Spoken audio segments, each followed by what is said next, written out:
പയ്യന്നൂർ നഗരമധ്യത്തിലെ പ്രധാന സബ് റോഡായ മുകുന്ദ ആശുപത്രി മടത്തുംപടി ശ്രീവത്സം ജംഗ്ഷൻ റോഡിന് ശാപമോക്ഷമാകുന്നു. പയ്യന്നൂർ നഗരസഭയുടെ പ്ലാൻ ഫണ്ടിൽ നിന്നും 9 ലക്ഷം രൂപ വകയിരുത്തിയാണ് പൊട്ടിപ്പൊളിഞ്ഞ റോഡ് നവീകരിക്കുന്നത്. മഴക്കാലമായാൽ തോണിയിറക്കാൻ മാത്രം വെള്ളം, മറ്റു സമയങ്ങളിൽ പൊട്ടിപ്പൊളിഞ്ഞ റോഡിലൂടെ സാഹസിക യാത്ര.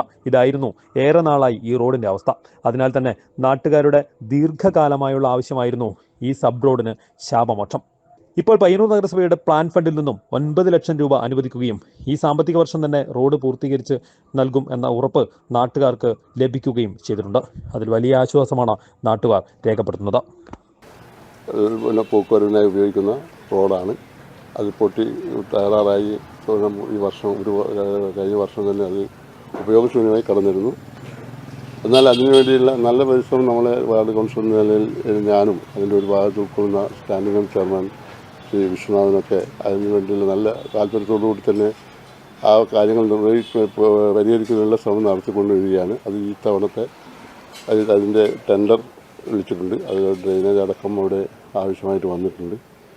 അങ്ങനെയുള്ള ചില സാങ്കേതികത്വം കൊണ്ടാണ് അത് കുറേ കൂടി നീണ്ടുപോയത്. എന്തായാലും ഏറ്റവും പ്രയാസകരമായ ഒരു റോഡ് എന്ന നിലയിൽ അതൊരു വാർഡിൻ്റെ പരിഗണന വെച്ച് ചെയ്യേണ്ടതല്ല. പയ്യന്നൂരിൻ്റെ വികസനവുമായി ബന്ധപ്പെടുന്ന ഒരു കാര്യമെന്ന നിലയിൽ തന്നെ അത് കൈകാര്യം ചെയ്യാൻ വേണ്ടിയുള്ള എല്ലാ ശ്രമവും നമ്മുടെയൊക്കെ ഭാഗത്തുനിന്ന് ഉണ്ടായിട്ടുണ്ട്. അതിൻ്റെ ഫലമായി അത് ടെൻഡറായി കഴിഞ്ഞിട്ടുണ്ട്. എന്തായാലും ഈ സാമ്പത്തിക വർഷം തന്നെ അത് പൊതുജനങ്ങൾക്ക് പ്രയാസകരമായ എല്ലാ രീതിയിൽ അത് സഞ്ചാരയോഗ്യമാക്കുന്ന പ്രവർത്തനം നടക്കും എന്ന് തന്നെയാണ് ഈ സന്ദർഭത്തിൽ പറയാനുള്ളത്.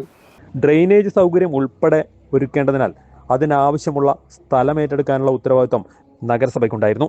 ഇതാണ് കാര്യങ്ങൾ വൈകിപ്പിച്ചത്. News bureau, Payyanur.